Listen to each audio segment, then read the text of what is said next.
I will kick this off right about now. Great. This webinar called it Stop Reporting Page Views and Other Tips for Insightful Year-End Reports.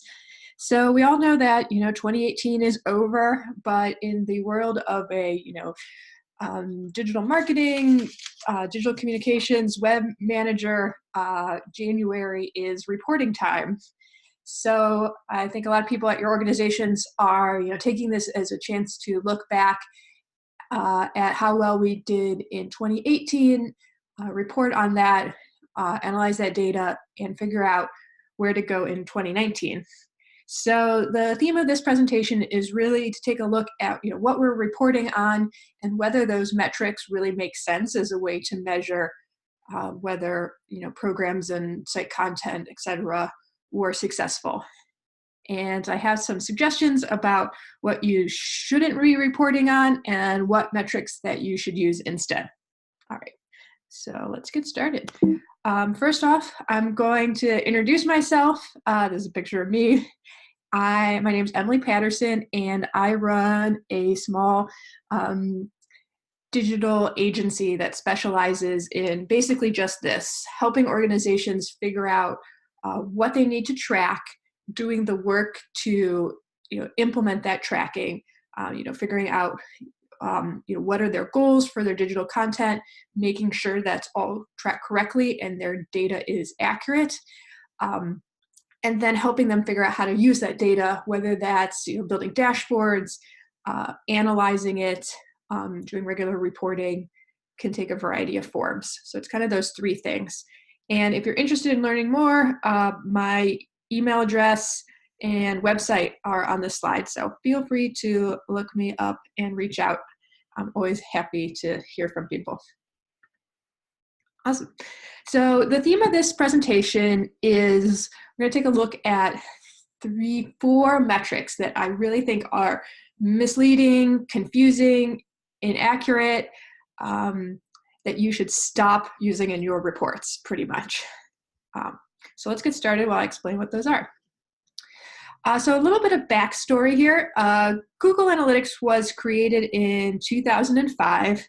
And for me, I like to think, okay, 2005 wasn't that long ago. It was 13 years. I was just finishing college. In people time, 13 years isn't that long. However, in website digital communications time, 13 years, 14 years now is a very long time.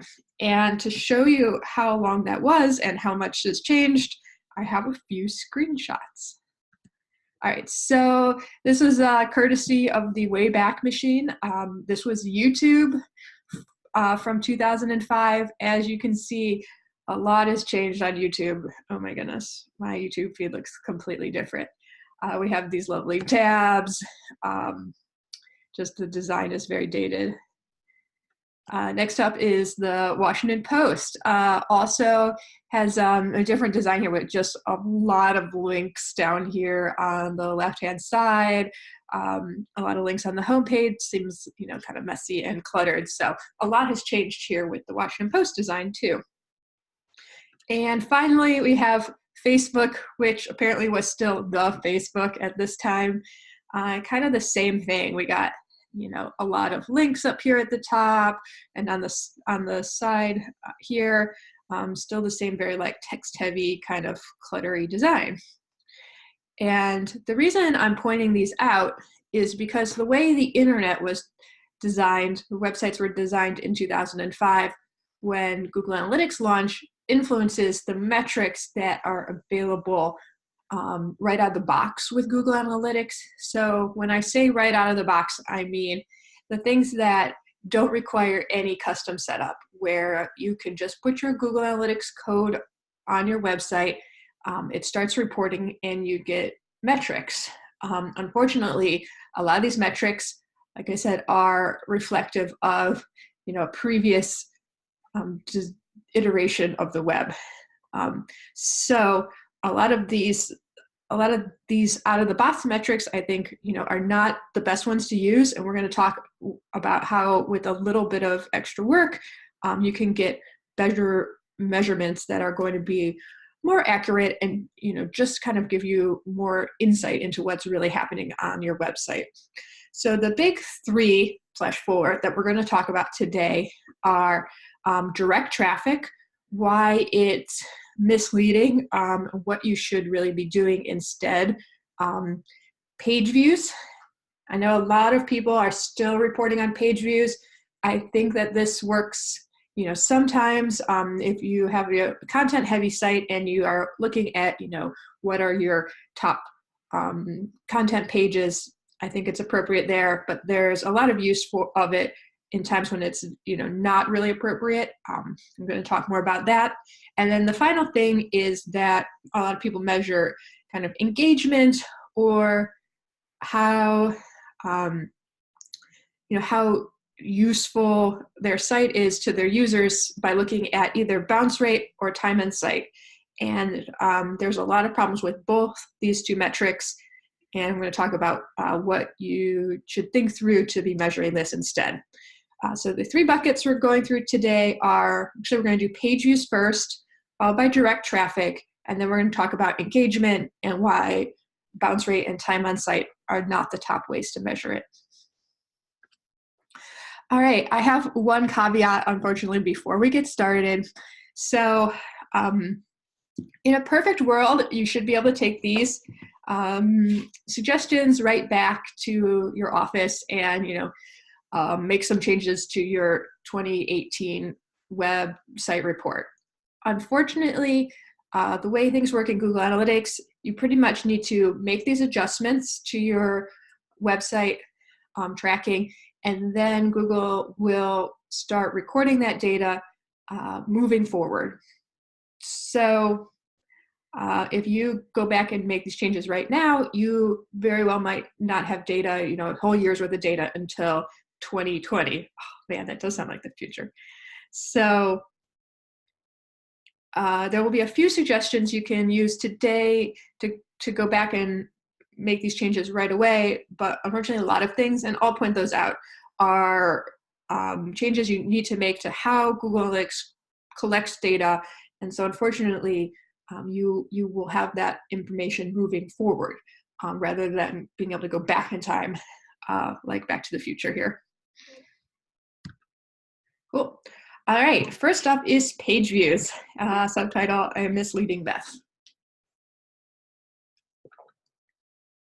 So back to our little chat about, how the internet has changed over the past 14 years. So I found this article last week, but I think it's a throwback to kind of how things were in the, late aughts, we'll call it.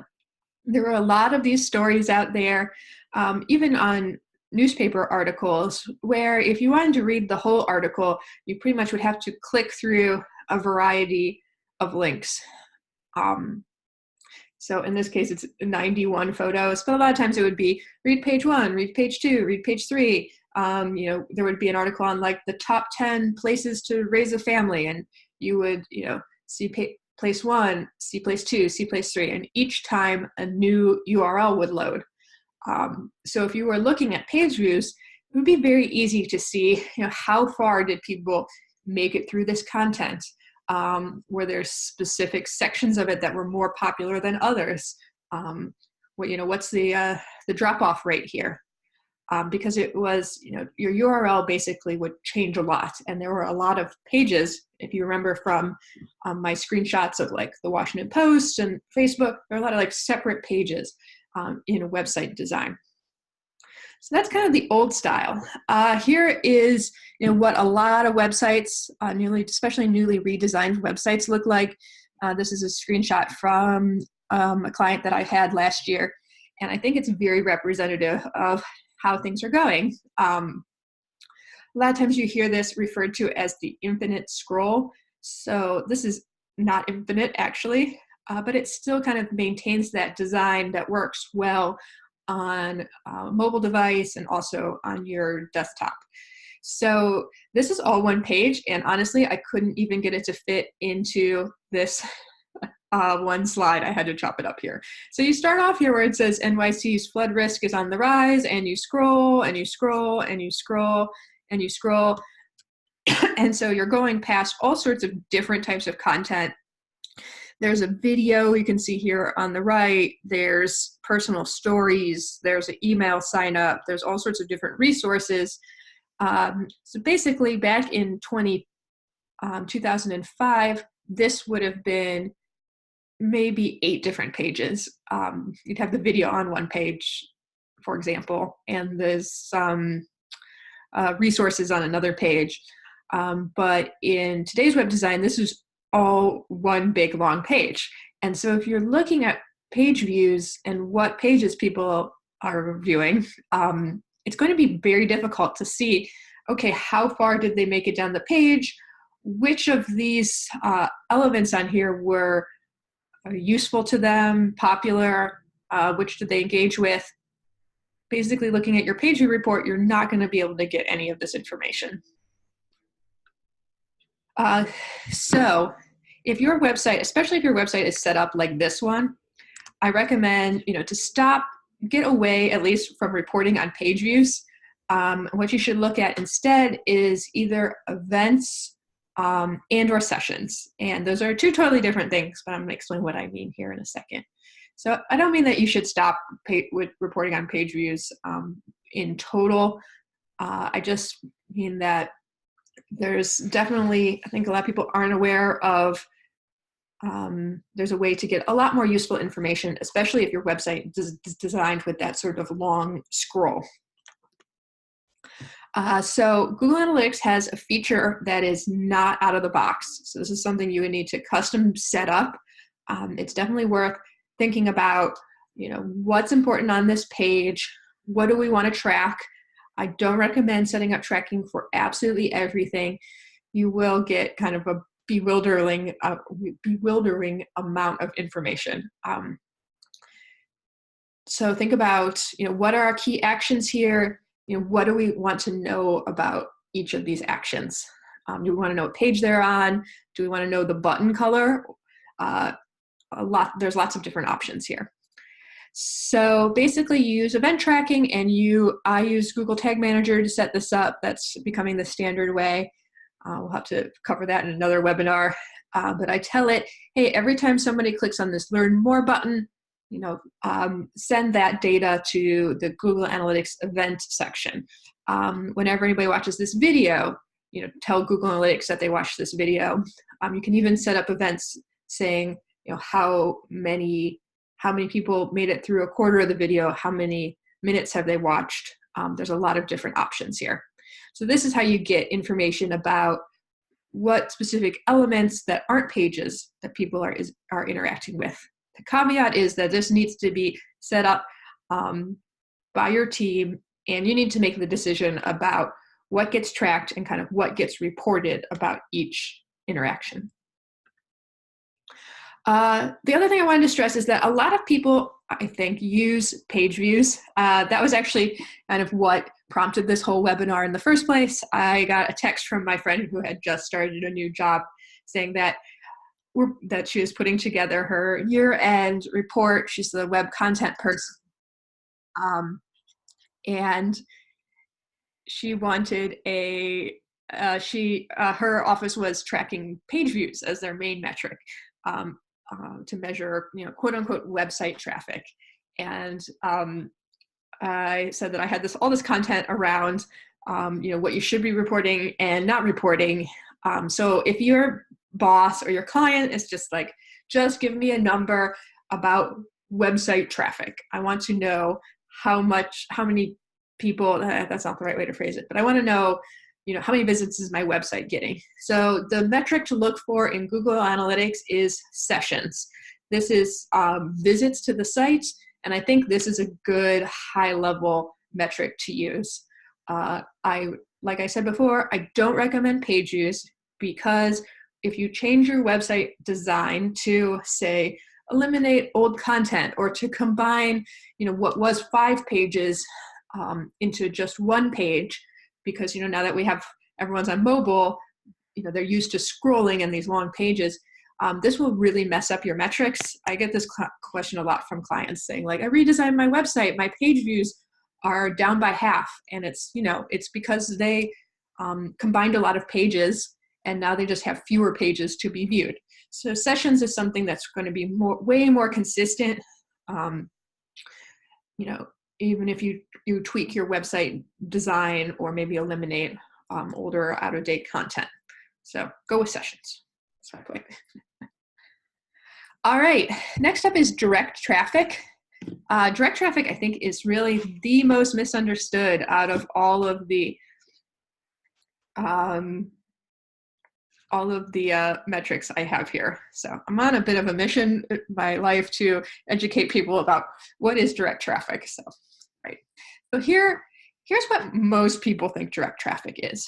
So, right, it's you go to your browser and, okay, I really love the New York Times. I go to the New York Times every morning to see what's on the top headlines. So I type newyorktimes.com into my browser bar. I hit enter, and then I go to the website. So like that's direct traffic, right? That's all the people who are huge fans of our organization and they come directly to our organization's site to check out what's going on.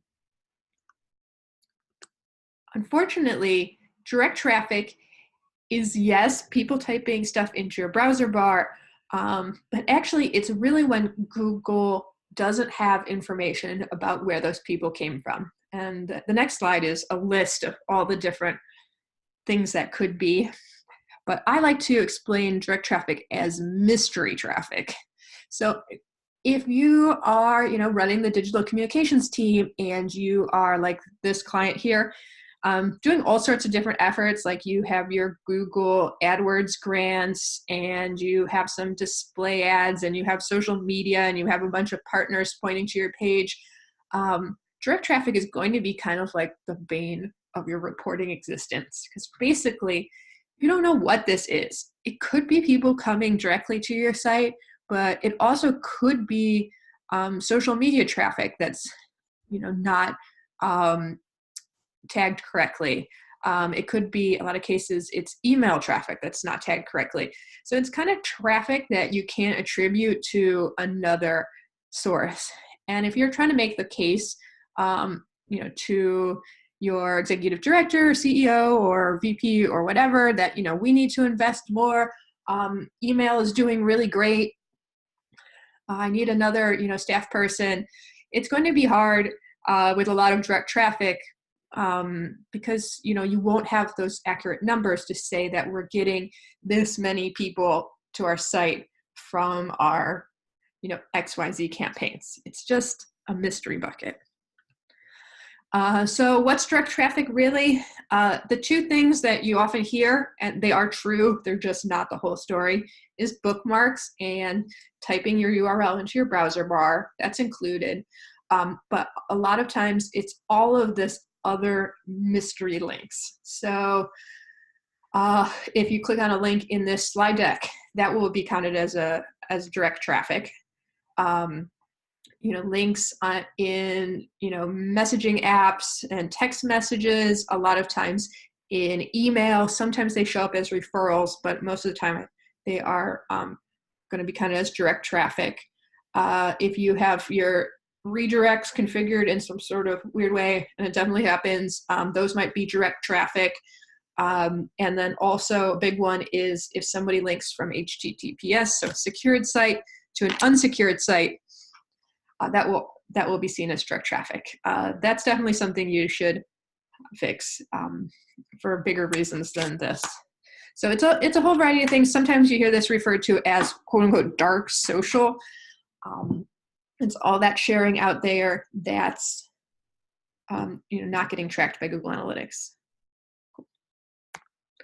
All right, so what you should stop reporting. So honestly, kind of like Pageviews, you can't really stop reporting on direct traffic because direct traffic has some like legitimate sections where it's going to be very hard to eliminate all of it. But I think you should give it a try. And what you can do to eliminate it is to use something that Google calls UTM parameters, campaign parameters. like many Google things, it has a bunch of different names. And you can definitely Google this and find plenty of resources, but I have a quick overview here.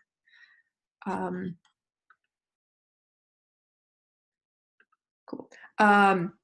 So, oops.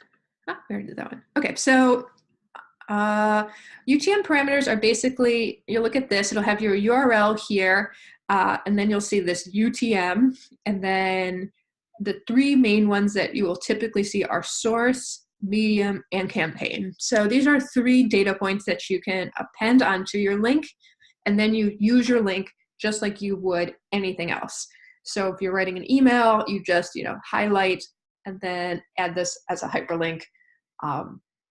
If you're doing the same with social or some sort of partner campaign, you do it the same way. It acts just like a normal link, even though it looks kind of funny. So just super quick, I typically do these three. I use the source to be the specific outlet, the medium to be kind of the type of marketing or type of communications, and the campaign to be the general effort here. So I did a lot of promotion for this webinar. I called my campaign Reporting Webinar. I had done a bunch of email for it, and so my type of marketing would be email, medium equals email, and then my source were the specific places I put that. So if I promoted my newsletter, might say source equals newsletter. I promoted this on the Progressive Exchange email list. My source would equal Progressive Exchange. So that gives you a good overview of where is this traffic coming from. I went and looked in Google Analytics after I did this promotion. You can see the link right here. This is actually available in a couple of different sections in Google Analytics, but one place to look is under campaigns. So it's under your acquisition section, campaigns, and then all campaigns. And this was in the reporting webinar campaign.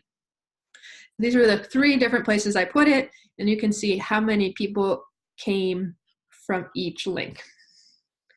So if you're running, say, a major fundraising campaign or a major programmatic campaign, this might be a very long list of outlets, and you'll be able to see a breakdown of how each thing worked.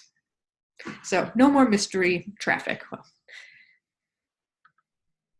All right, next up is bounce rate and time on site. So bounce rate is, honestly, next to direct traffic, it's also one of these metrics that drives me a little crazy. I get asked about it a lot. I think it's one of these things where people, maybe they got out of college and they went to some seminar about digital communications, and they learned about bounce rates, and they've kind of held on to this as an important metric for the past 10 years. And I think it is both confusing and not accurate. So I really think bounce rate is total, just get rid of it and stop reporting on it. I never report on it. All right, so first let me explain what it is, just because it'll help clarify a few things. So a bounce rate is the percentage of users who leave your site after visiting only one page. So it's a percentage, and it's one of these things that is weird. When it's lower, it's better. So that right there, I think, is confusing to people because there's not very many things in life, maybe like golf, I don't know anything about golf, scores where the lower is better. So that right off the bat makes it a difficult metric to report. The real reason though that I say you shouldn't report on it is, back to the first slides I gave about your website design.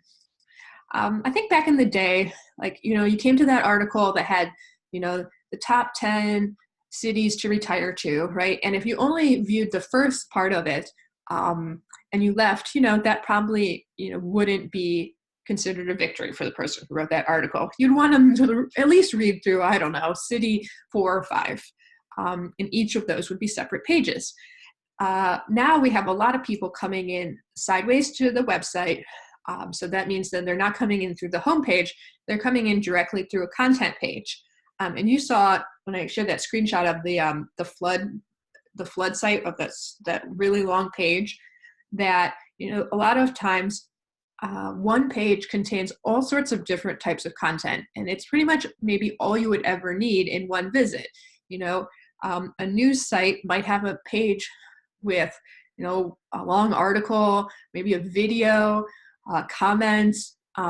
If you're just interested in that one article, you might spend 5 minutes going through all the content on it, and then maybe you got all the information you need, and so you leave. Well, you only visited one page, even though you spent a long time with the content and read the whole piece. And because you only visited one page, you would be counted as a bounce. So my long-winded way of saying that just because someone visits one page doesn't mean that that's a bad visit. And I think stressing that people should be visiting multiple pages and really emphasizing that can encourage bad website design. I think it's misleading, and I think you should really be focusing on something instead. Like we don't want to ever emphasize like, okay, people must have to visit 3 pages and we're going to design our website like that. That doesn't make any sense. All right, so stop reporting on bounce rates. What you should be reporting on instead is conversion rates. And I'll explain what I mean in the next slide. All right, so your conversion rates is really the percentage of users who completed a goal or a conversion on your website. This is another thing, just like event tracking, that doesn't come standard out of the box with Google Analytics. It's another thing that you need to take this back and talk to your team and kind of decide, like, what are the big actions that people need to complete on our site.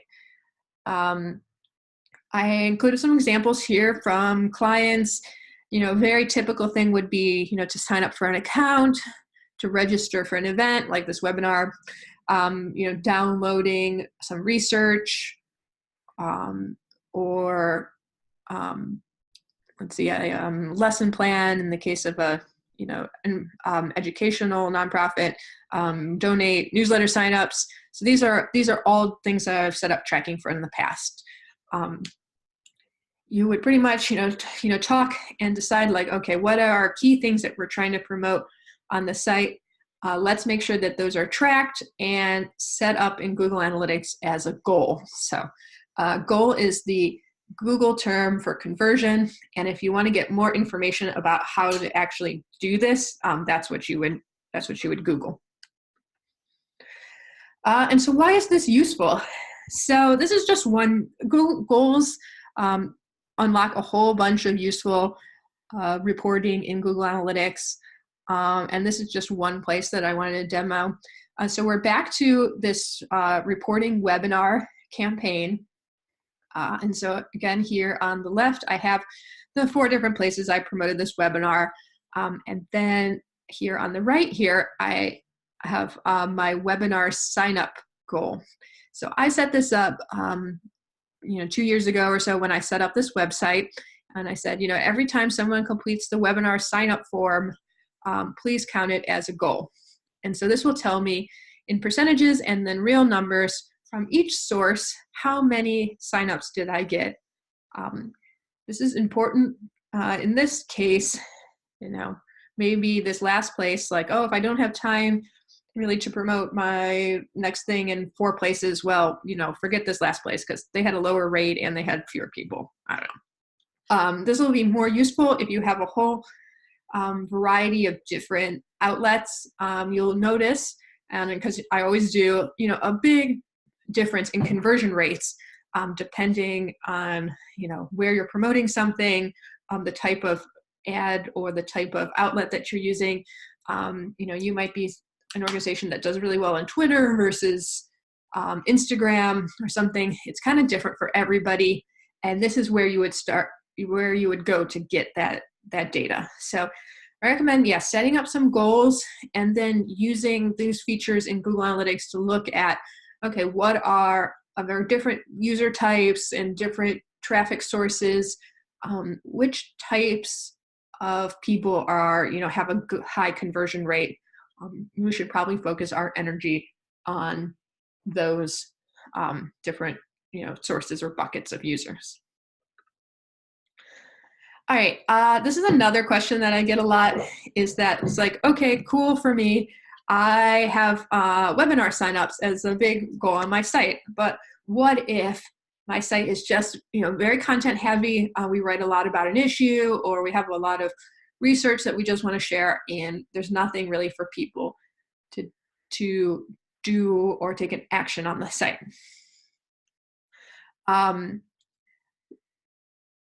In this case, you might be tempted to gravitate to using time on site, or actually time on page, to say, okay, this article was very engaging. People spent an average of 2 or 3 minutes reading it. I recommend not doing this pretty much for the same reason as I recommend not using bounce rate. It's because this time on site, time on page metric is not accurate. And if you lean too much on it, it may mislead you into making changes to your site that aren't actually beneficial. So why is this misleading? It's basically Google determines time on site or time on page by taking the timestamp from when someone entered the site to the timestamp from when someone visited a second page. So they subtract those two numbers, and you get the difference is how long they spent on the page, or or how long they spent on the site as a whole. So if a user does not visit a second page, Google doesn't know how long they spent on that one page that they did visit. So if you have a page or you have a site where you have a high bounce rate, a lot of people might be coming in and reading your content and then leaving after one page. Your time on page or time on site metric is totally not going to be accurate. If your bounce rate is 70%, when you're looking at this metric, you're only looking at 30%, and you're only looking at a very specific 30% of your traffic. So I don't recommend using this one. It might mislead you into, changing your site to making changes to your site that aren't, really beneficial. So one thing that you can do is I like to measure reading of content. So this is basically just a fancier way to get at that time on page metric. So it is definitely more accurate, and will give you a better idea of which of your content is most engaging. If you Google this, if you Google scroll tracking, you can get some code. There's a lot of code out there already that exists. You don't have to write it for yourself, that you can run through Google Tag Manager and do this on your own site.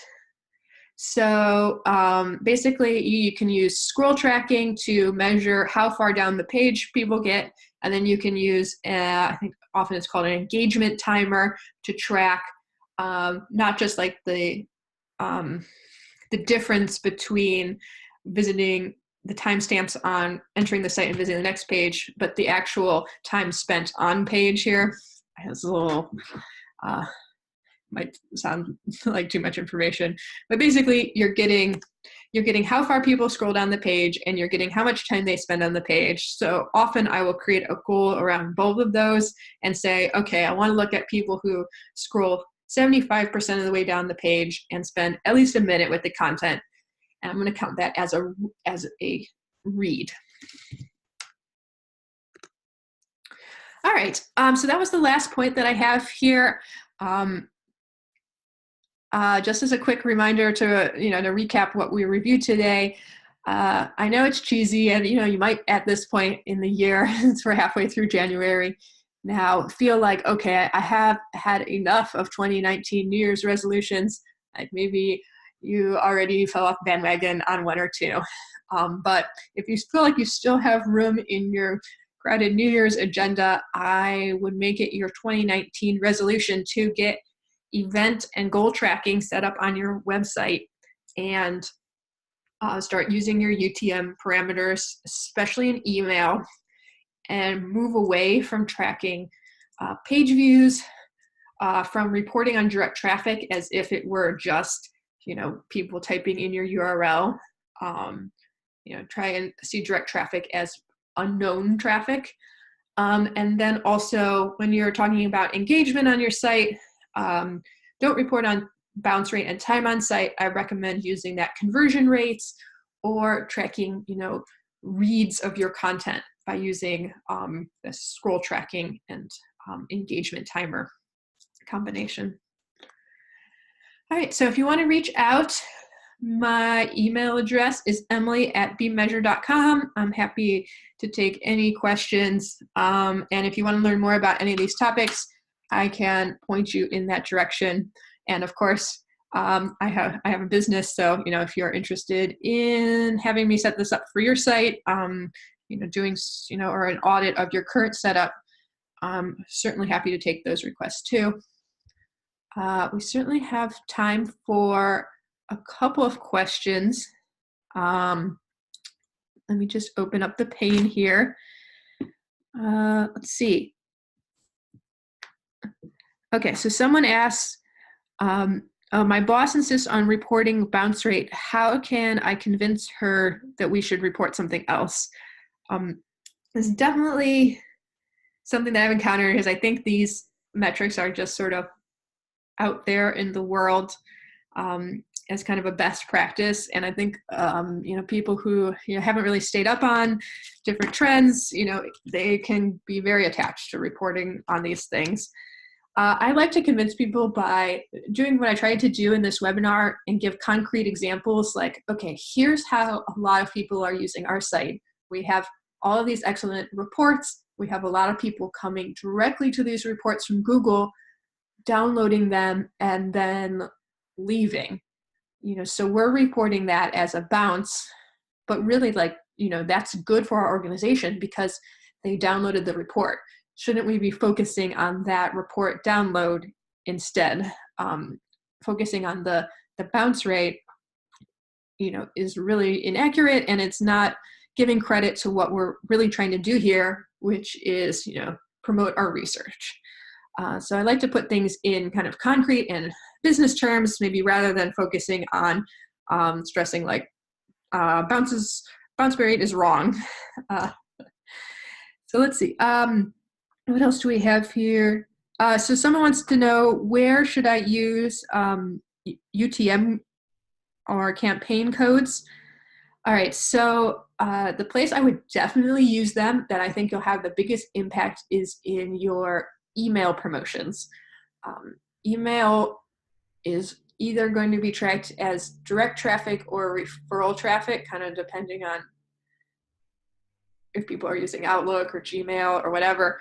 But either of those is wrong. I would definitely tag all emails you send, a source, your newsletter, and medium, your email, so that you can at least count how many people you're getting from email, and then maybe your conversion rate from those emails. It helps at the end of the year when you're doing some sort of reporting on this to give credit to all of that hard work you've done around email. And I found email to be super effective with a lot of my clients and even with my own business. So definitely worth putting in that effort to track it. I think social media is also a good place to use these campaign codes, especially if you are running ads and you want to track your ads separately from your organic social. That will be something that you would have to set up UTM codes, maybe identify, okay, this post is an ad, this post is unpaid. Those are two obvious places, but you can really go crazy and kind of use them wherever, and you can use those UTM parameters to put in a lot of granular detail about, what specific message was here, specific audience, all sorts of different things. All right. Oh, and then I have, let's see, looks like one last question is, when I'm online, I have a whole bunch of tabs open. How does Google know whether I'm still on a site or not? This is a good question. So Google, your session, we talked about sessions being visits to the site. So your session will time out after 30 minutes of inactivity. So it's either 30 minutes or you're going past midnight. So if you have a bunch of tabs open and you go and eat lunch and it's been more than 30 minutes, when you come back and you go back on that site and visit another page or interact with it in some other way, you will be starting a new session. So, and if you've only visited that one page and then you X out, your session length is not even going to be counted in that time on site metric because you didn't visit a second page. So you can also, I believe, customize this in your in the admin section of Google Analytics. Great.